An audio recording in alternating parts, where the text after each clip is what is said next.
මචංලා මේ සිද්ධිය ගැන මොකද ඔයගොල්ලන්ට හිතෙන්නේ? අපිට අපේ එකා ඉන්නවා.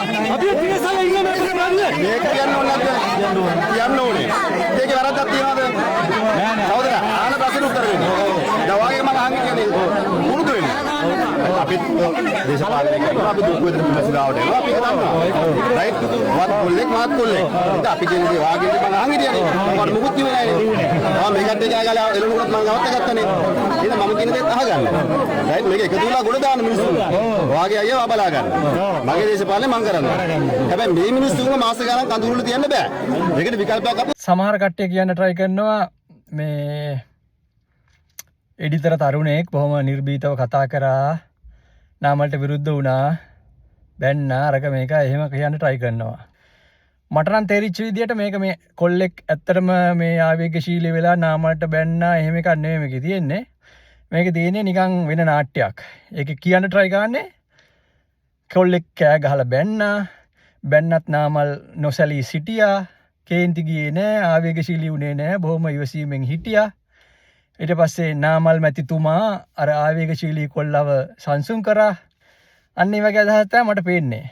අපේ අනාගත සිහින ජනාධිපති නාමල් මැතිතුමා බොහොම ශ්‍රේෂ්ඨ නායකයෙක් කේන්ති ගිය තරුණයෙක් නිව්වා. අන්න ඒ වගේ අදහස් තමයි මට තේරෙන්නේ. තේරිච්ච දෙයට මේක රංගනයක්. හේතුව තමයි ඔය පේජ් කාරයෝ ඉන්නවනේ සල්ලි වලට ඕන කැත වැඩක් කරන්නේ උන්.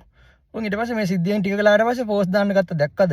නිකන් සැක හිතෙන් නැති වෙන්න දාන්නේ. සැක හිතෙන් දාන්නේ නැහැ. සැක හිතෙන් නැති වෙන දැක්කද අපේ නාමල් මැතිතුමා කොච්චර වුණත් අර කේන්තිගේ තරුණයව මෙල්ල කරපු විදිය හරි ශ්‍රේෂ්ඨයි වගේ පෝස්ට් දැක්කේ නැහැ. ඇත්තටම කවුරු හරි කේන්ති ගිහිල්ලා කෑ ගැහුවා නම් නාමල් ඔය වගේ සංසුන්ව ඉන්නේ නැහැ මචං. පැනලා දුවනවා අනිවාර්යෙන්. පටස් ගාලා පැනලා දුවනවා. කිසිම කලබලයක් නැතුව බොහොම සංසුන්ව හිටියේ. ඒකත් එක හොඳ සාක්කියක් මේක නාට්‍යයක් කියලා කියන්නේ. ඔන්න සැකේ තහවුරු වෙන පෝස්ට් දෙක තුනක් ඈ.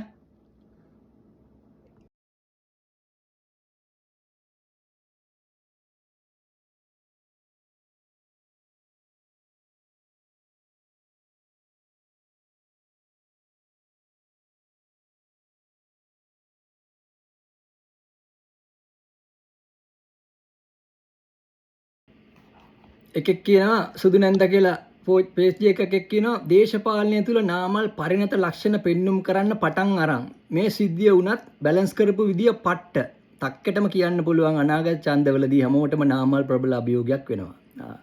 ඕකේ. අවික් කෙනෙක් කියනවා මෙහෙම එකක්. අපේ මේ කොටුවේ පොඩි හිමි වෙනරබල් නාමල් පරිණත වෙලා නෙවෙයි පරිණතභාවයේ නාමල් වෙලා. වාව්. ඉගිල්ලෙන්නේ පරිස්සමෙන් හොර හතුරන් එමට මොන වුණත් අපි ඉන්නෝ රජ කුමරනි ඔබට. අයියෝ. ඊළඟ මේ තව එකෙක් කියන නිලුෂ පෙරගලෙක් වෛරෙන් පැමිණි මාලිමාවේ තරුණයාට නාමල් දුන් පිළිතුර. දැක්කනේ? ඔන්න වගේ ගේම් කාර්යයෝ මුන් ගේම් මුන් පුළුවන් මුන් තරම් දක්ෂ නළුව නෑ බං. මුන් පුදුම දක්ෂ නළුවෝ. මුන්ගේ පිටපත හැමදාම අවුල් පිටපත අවුල්. මොකද හොඳක් තියෙනවා රංගනයේ ටිකක් සාත්විකව කරනවා කැමරා ඇන්ගල්ස් එහෙම টপ සුපිරිය. හැබැයි පිටපත හැමදාම අවුල්. පිටපත දැක්ක ගමන් අපි දන්නවා මුගේ පරණ රෙකෝඩ් එකත් එක මොකද දෙන්න හදන්නේ ගේම් එකක් කියලා. මේක කොච්චර උත්සාහ කරත් සාර්ථක වෙන්නේ නැහැ.